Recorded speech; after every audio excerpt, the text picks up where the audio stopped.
Hello बच्चों, इस question में कहा जा रहा है coefficient of viscosity of hot air is. पहले में कह रहा है कि greater than the coefficient of viscosity of cold air, दूसरे में कह रहा है smaller than the coefficient of viscosity of cold air, same as the coefficient of viscosity of the cold air, increases और decreases depending on the external pressure. प्यारे बच्चों, ये एक अच्छा क्वेश्चन है, इंपॉर्टेंट क्वेश्चन है। देखिए कैसे, यहां पे coefficient of viscosity of hot air की बात कह रहा है। एयर मतलब क्या, एक तरीके से गैस के बारे में यहां पे चर्चा कर रहा है। तो अगर हम बात करते हैं हॉट के लिए हम इससे डिनोट करते हैं, और प्यारे बच्चों जो कोल्ड दिया है और कोल्ड के लिए हम इससे डिनोट करते हैं, इस तरीके से ईटा सी से डिनोट करते हैं ऐसे। तो पहले वाले में कह रहा है कि कोफिशिएंट ऑफ विस्कोसिटी है हॉट एयर का, वो कह रहा है कि ज्यादा है किससे, कोल्ड से, और दूसरे में कह रहा है स्मॉलर देन, यानी कि जाहिर सी बात है ये अगर आप देखेंगे तो ऐसे कह रहा है, अरे बोलो हाँ, कुछ इस तरीके से कर रहा है। और तीसरे में कह रहा है बराबर है, हाँ या ना। और चौथे में कह रहा है कि प्रेशर पे डिपेंड करता है, प्रेशर से कोई लेना देना नहीं है, तो गलत हो गया। और ये बराबर भी नहीं होगा, क्यों नहीं होगा मैं भी समझाऊंगा।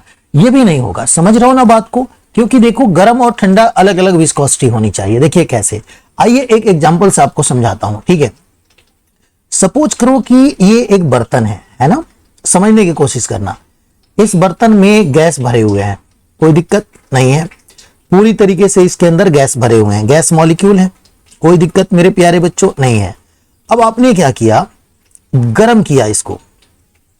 जैसे ही गर्म करेंगे ना आप, तो यहां पे जो ये एयर मॉलिक्यूल था, अलग कलर से डिनोट करता हूं, यहां पे ये जो मॉलिक्यूल थे ये ऊपर जाएंगे, ऊपर जाके यहां पे भीड़ इकट्ठा करेंगे, यहां पे ऐसे देख रहे हैं आप लोग, यहां पे आके यहां पे इकट्ठे हो जाएंगे, कुछ इस तरीके से इकट्ठा होंगे, है ना, यहां पे इकट्ठे होंगे। अब ये बताओ गर्म करने से क्या हुआ, लिक्विड में क्या होता है, लिक्विड में जब गर्म करते हैं ना तो उसकी विस्कोसिटी घटती है, लेकिन गैस में देखो क्या हो गया, यहां पे गैस ले लो या एयर ले लो, बात वही है। तो ये क्या हुआ, सबके सब पास पास आ गए। अब बताओ जब मॉलिक्यूल जब पास पास आ गए तो इनमें घर्षण ज्यादा होगा, फ्रिक्शन ज्यादा होगा। जब फ्रिक्शन ज्यादा होगा मतलब विस्कोसिटी की वैल्यू क्या हो जाएगी, बढ़ जाएगी। क्या हो जाएगी, बढ़ जाएगी। प्यारे बच्चों, आपको शायद ध्यान होगा जब आप क्लास में पढ़ते होंगे तो आपको सर ये बताते होंगे कि देखो बेटा, जब हम गर्म करते हैं ना, गैस को गर्म करते हैं तो गैस की विस्कोसिटी क्या होती है, बढ़ती है। तो गैस की विस्कोसिटी क्या होती है, बढ़ती है। देखिए हम टेम्परेचर जब बढ़ाते हैं, टेम्परेचर बढ़ाते हैं तो जो यहाँ पे इंक्रीज कर रहे हैं टेम्परेचर, तो जो भी हमारी विस्कोसिटी यहाँ पे दी जा रही है, ठीक है, ये विस्कोसिटी क्या हो जाती है, बढ़ जाती है गैस के लिए। कुछ आइडिया है आपको, ये बढ़ जाती है क्यों, क्योंकि मॉलिक्यूल इसके पास पास आ जाते हैं। अब एक बच्चे के मन में ये क्वेश्चन आ रहा होगा कि सर ये तो बंद है तो हो रहा है, खुला होता तो क्या होता। मैंने कहा खुला भी है तो क्या है, गैस है, सपोज करो गैस के मॉलिक्यूल है, चारों तरफ ये एयर है, चारों तरफ ये फैला हुआ है, कोई दिक्कत है किसी को नहीं है। अब हमने क्या किया, इसमें ज्यादा दिमाग लगाने की जरूरत नहीं है। अब ये जैसे ही आपने यहाँ पे गर्म किया, जैसे ही यहाँ पे आपने हीट दिया, दे दिया यहाँ पे हीट, हाँ या ना।